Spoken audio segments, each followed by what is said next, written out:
श्री राम। देखो, दुखों का कारण जब तक नहीं समझोगे ना तब तक निवारण भी नहीं होगा। कारण जब पता चल जाता है तो फिर उसका इलाज किया जाता है। भाई कारण ये है तो ये इसका इलाज है, तभी तो आप करोगे ना। तो पहले तो कारण समझो कि दुखों का क्या कारण है, दुख क्यों होते हैं। आपके घर में आपकी संतान है, कहना नहीं मानती, उल्टा बोलती है, आपको दुख हो गया। होता है ना दुख, कोई कहना नहीं मानता। धन की हानि हो गई, दुख हो गया। किसी अपने प्रिय की, पुत्र की, पति की, बहन की, भाई की मृत्यु हो गई तो भारी दुख होता है ना दुख। तो क्यों होता है ये दुख? वास्तव में तो हमें दुख होना नहीं चाहिए। क्यों? क्योंकि ये जितनी भी चीज़ें हैं, पुत्र है, पत्नी है, धन है, दौलत है, पुत्र है, ये सब किसके हैं? हमारे तो नहीं है। किसने दिए? परमात्मा ने दिए हैं। परमात्मा के थे और परमात्मा ने ले लिए।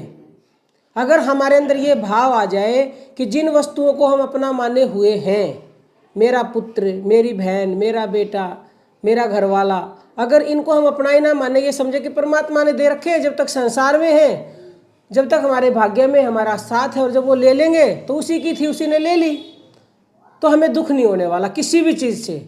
कितनी ही बड़ी हानि हो जाए, चाहे कोई भी प्रिय व्यक्ति हमसे छिन जाए, तो दुख होगा ही नहीं।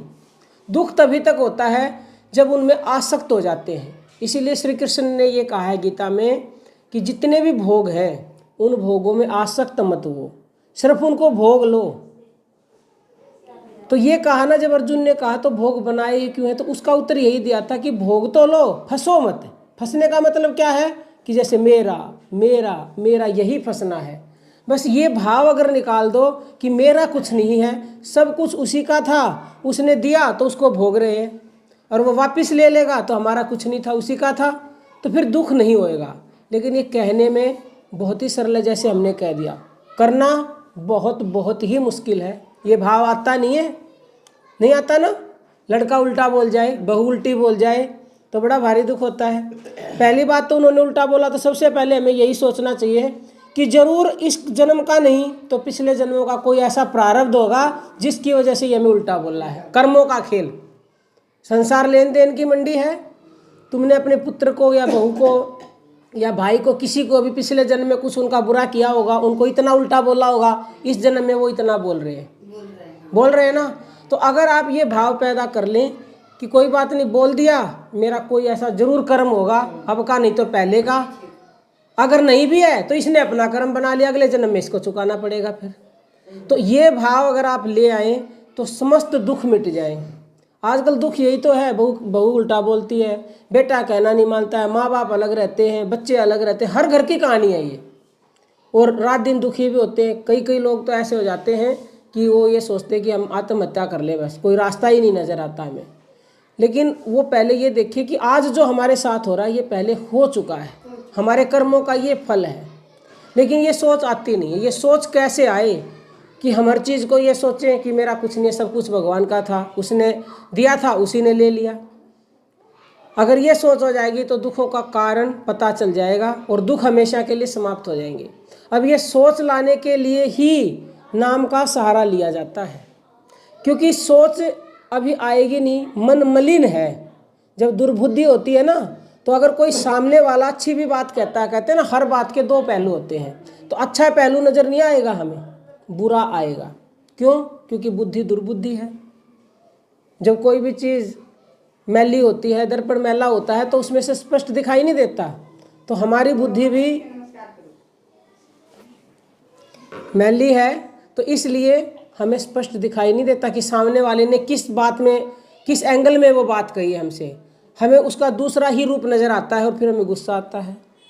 तो हर बात को समझने का और सोचने का तरीका यही है कि अपनी बुद्धि को सात्विक किया जाए, और वो केवल और केवल भगवान के नाम स्मरण से ही होगी। जैसे ही आप नाम स्मरण शुरू किया, करते करते करते करते थोड़े से दिनों के बाद बुद्धि इतनी सात्विक होगी कि फिर अगर आपको पुत्र ने कुछ कह दिया तो बुरा नहीं लगेगा। हम भी गृहस्थी हैं, हमें भी पुत्र कुछ कह देते हैं। पहले भलाई आज से 10 साल पहले में बुरा लगता हो, लेकिन अब हमें बिल्कुल भी नहीं लगता। शादी वो करवाए ना करवाए हमें कोई फर्क नहीं पड़ता, ना हमें बुरा लगता है। अगर उसके भाग्य में है तो हो जाएगी, हमारी चिंता करने से थोड़ी कुछ होगा। उसने मालिक ने सबके लिए रच रखा है सब कुछ।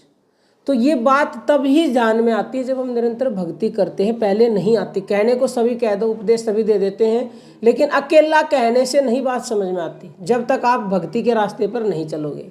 और भक्ति के रास्ते पर चल पड़े तो सारे दुख मिट जाएंगे 100%। दुखों का असली कारण तो यही है कि उस नाम को भूल गए हैं जिस नाम ने इस पूरे ब्रह्मांड को धारण कर रखा है। उस नाम को आप जान लो, याद कर लो, तो आपके समस्त दुख अपने आप मिटते चले जाएंगे, क्योंकि आपकी बुद्धि काम इस हिसाब से करेगी। घाटा हो गया, नुकसान हो गया बिजनेस में लाखों का करोड़ों का, आदमी पागल हो जाते हैं, मर जाते हैं। अगर आप नाम के साथ हो, भगवान का नाम पकड़ रखा है, तो आपकी बुद्धि काम करेगी, भाई कोई बात नहीं, जो हुआ अच्छा ही हुआ, इसमें मेरी कोई भलाई होगी, तो आप टूटोगे नहीं। होना था वो तो होना था, आप रोक नहीं सकते कि होगा वही जो राम रच रखा। राम ने रच रखा आपके कर्मों के अनुसार। कर्मों को काटना है तो नाम को कसकर पकड़ लो, फिर वो कर्म भी कट जाएंगे, नहीं तो कटेंगे नहीं, रोते रहोगे सारी जिंदगी। ऐसे ही पिछले कई जन्मों में रो चुके हो और आगे भी रोओगे। तो आपसे विनम्र प्रार्थना है कि जो भक्ति के रास्ते पर आप चल पड़े हो, इस पर चलते रहें, तो कोई भी दुख आपको विचलित नहीं कर सकेगा। चाहे वो धन का है, चाहे वो अपनी संतान का है, चाहे पति का है, चाहे संसार का, कोई भी दुख किसी भी प्रकार का छू भी नहीं सकेगा आपको। तो आप निरंतर करते रहिए। और अब जय श्री राम। देखो, दुखों का कारण जब तक नहीं समझोगे ना, तब तक निवारण भी नहीं होगा। कारण जब पता चल जाता है तो फिर उसका इलाज किया जाता है। भाई कारण ये है तो ये इसका इलाज है, तभी तो आप करोगे ना। तो पहले तो कारण समझो कि दुखों का क्या कारण है, दुख क्यों होते हैं। आपके घर में आपकी संतान है, कहना नहीं मानती, उल्टा बोलती है, आपको दुख हो गया। होता है ना दुख, कोई कहना नहीं मानता। धन की हानि हो गई, दुख हो गया। किसी अपने प्रिय की, पुत्र की, पति की, बहन की, भाई की मृत्यु हो गई तो भारी दुख होता है ना दुख। तो क्यों होता है ये दुख। वास्तव में तो हमें दुख होना नहीं चाहिए। क्यों? क्योंकि ये जितनी भी चीज़ें हैं, पुत्र है, पत्नी है, धन है, दौलत है, पुत्र है, ये सब किसके हैं? हमारे तो नहीं है। किसने दिए? परमात्मा ने दिए हैं। परमात्मा के थे और परमात्मा ने ले लिए।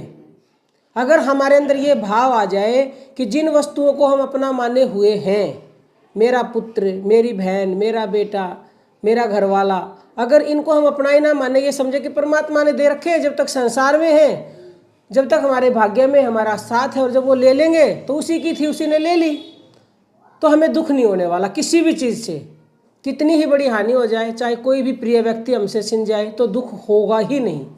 दुख तभी तक होता है जब उनमें आसक्त हो जाते हैं। इसीलिए श्री कृष्ण ने ये कहा है गीता में कि जितने भी भोग हैं उन भोगों में आसक्त मत हो, सिर्फ उनको भोग लो। तो ये कहा ना, जब अर्जुन ने कहा तो भोग बनाए ही क्यों है, तो उसका उत्तर यही दिया था कि भोग तो लो, फंसो मत। फंसने का मतलब क्या है कि जैसे मेरा मेरा मेरा यही फंसना है। बस ये भाव अगर निकाल दो कि मेरा कुछ नहीं है, सब कुछ उसी का था, उसने दिया तो उसको भोग रहे हैं, और वो वापस ले लेगा तो हमारा कुछ नहीं था, उसी का था, तो फिर दुख नहीं होएगा। लेकिन ये कहने में बहुत ही सरल है, जैसे हमने कह दिया, करना बहुत बहुत ही मुश्किल है। ये भाव आता नहीं आता ना। लड़का उल्टा बोल जाए, बहू उल्टी बोल जाए तो बड़ा भारी दुख होता है। पहली बात तो उन्होंने उल्टा बोला, तो सबसे पहले हमें यही सोचना चाहिए कि जरूर इस जन्म का नहीं तो पिछले जन्मों का कोई ऐसा प्रारब्ध होगा जिसकी वजह से ये हमें उल्टा बोल रहा है। कर्मों का खेल, संसार लेन देन की मंडी है।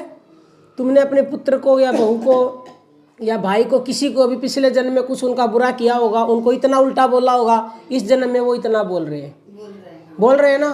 तो अगर आप ये भाव पैदा कर लें कि कोई बात नहीं, बोल दिया, मेरा कोई ऐसा जरूर कर्म होगा, अब का नहीं तो पहले का, अगर नहीं भी है तो इसने अपना कर्म बना लिया, अगले जन्म में इसको चुकाना पड़ेगा फिर। तो ये भाव अगर आप ले आए तो समस्त दुख मिट जाए। आजकल दुख यही तो है, बहू उल्टा बोलती है, बेटा कहना नहीं मानता है, माँ बाप अलग रहते हैं, बच्चे अलग रहते हैं, हर घर की कहानी है ये। और रात दिन दुखी भी होते हैं। कई लोग तो ऐसे हो जाते हैं कि वो ये सोचते हैं कि हम आत्महत्या कर ले, बस कोई रास्ता ही नहीं नज़र आता हमें। लेकिन वो पहले ये देखिए कि आज जो हमारे साथ हो रहा है ये पहले हो चुका है, हमारे कर्मों का ये फल है। लेकिन ये सोच आती नहीं है। ये सोच कैसे आए कि हम हर चीज़ को ये सोचें कि मेरा कुछ नहीं, सब कुछ भगवान का था, उसने दिया था, उसी ने ले लिया। अगर ये सोच हो जाएगी तो दुखों का कारण पता चल जाएगा और दुख हमेशा के लिए समाप्त हो जाएंगे। अब ये सोच लाने के लिए ही नाम का सहारा लिया जाता है, क्योंकि सोच अभी आएगी नहीं, मन मलिन है। जब दुर्बुद्धि होती है ना, तो अगर कोई सामने वाला अच्छी भी बात कहता है, कहते हैं ना हर बात के दो पहलू होते हैं, तो अच्छा पहलू नज़र नहीं आएगा हमें, बुरा आएगा। क्यों? क्योंकि बुद्धि दुर्बुद्धि है। जब कोई भी चीज़ मैली होती है, दर्पण मैला होता है, तो उसमें से स्पष्ट दिखाई नहीं देता। तो हमारी बुद्धि भी मैली है, तो इसलिए हमें स्पष्ट दिखाई नहीं देता कि सामने वाले ने किस बात में, किस एंगल में वो बात कही है हमसे। हमें उसका दूसरा ही रूप नज़र आता है और फिर हमें गुस्सा आता है। तो हर बात को समझने का और सोचने का तरीका यही है कि अपनी बुद्धि को सात्विक किया जाए, और वो केवल और केवल भगवान के नाम स्मरण से ही होगी। जैसे ही आप नाम स्मरण शुरू किया, करते करते करते करते थोड़े से दिनों के बाद बुद्धि इतनी सात्विक होगी कि फिर अगर आपको पुत्र ने कुछ कह दिया तो बुरा नहीं लगेगा। हम भी गृहस्थी हैं, हमें भी पुत्र कुछ कह देते हैं। पहले भलाई आज से 10 साल पहले में बुरा लगता हो, लेकिन अब हमें बिल्कुल भी नहीं लगता। शादी वो करवाए ना करवाए हमें कोई फर्क नहीं पड़ता, ना हमें बुरा लगता है। अगर उसके भाग्य में है तो हो जाएगी, हमारी चिंता करने से थोड़ी कुछ होगा। उसने, मालिक ने सबके लिए रच रखा है सब कुछ। तो ये बात तब ही ध्यान में आती है जब हम निरंतर भक्ति करते हैं। पहले नहीं आती। कहने को सभी कह दो, उपदेश सभी दे देते हैं, लेकिन अकेला कहने से नहीं बात समझ में आती, जब तक आप भक्ति के रास्ते पर नहीं चलोगे। और भक्ति के रास्ते पर चल पड़े तो सारे दुख मिट जाएंगे 100%। दुखों का असली कारण तो यही है कि उस नाम को भूल गए हैं जिस नाम ने इस पूरे ब्रह्मांड को धारण कर रखा है। उस नाम को आप जान लो, याद कर लो, तो आपके समस्त दुख अपने आप मिटते चले जाएंगे, क्योंकि आपकी बुद्धि काम इस हिसाब से करेगी। घाटा हो गया, नुकसान हो गया बिजनेस में लाखों का, करोड़ों का, आदमी पागल हो जाते हैं, मर जाते हैं। अगर आप नाम के साथ हो, भगवान का नाम पकड़ रखा है, तो आपकी बुद्धि काम करेगी, भाई कोई बात नहीं, जो हुआ अच्छा ही हुआ, इसमें मेरी कोई भलाई होगी। तो आप टूटोगे नहीं। होना था वो तो होना था, आप रोक नहीं सकते कि होगा वही जो राम रच रखा। राम ने रच रखा आपके कर्मों के अनुसार। कर्मों को काटना है तो नाम को कसकर पकड़ लो, फिर वो कर्म भी कट जाएंगे, नहीं तो कटेंगे नहीं, रोते रहोगे सारी जिंदगी। ऐसे ही पिछले कई जन्मों में रो चुके हो और आगे भी रोगे। तो आपसे विनम्र प्रार्थना है कि जो भक्ति के रास्ते पर आप चल पड़े हो, इस पर चलते रहें, तो कोई भी दुख आपको विचलित नहीं कर सकेगा। चाहे वो धन का है, चाहे वो अपनी संतान का है, चाहे पति का है, चाहे संसार का, कोई भी दुख किसी भी प्रकार का छू भी नहीं सकेगा आपको।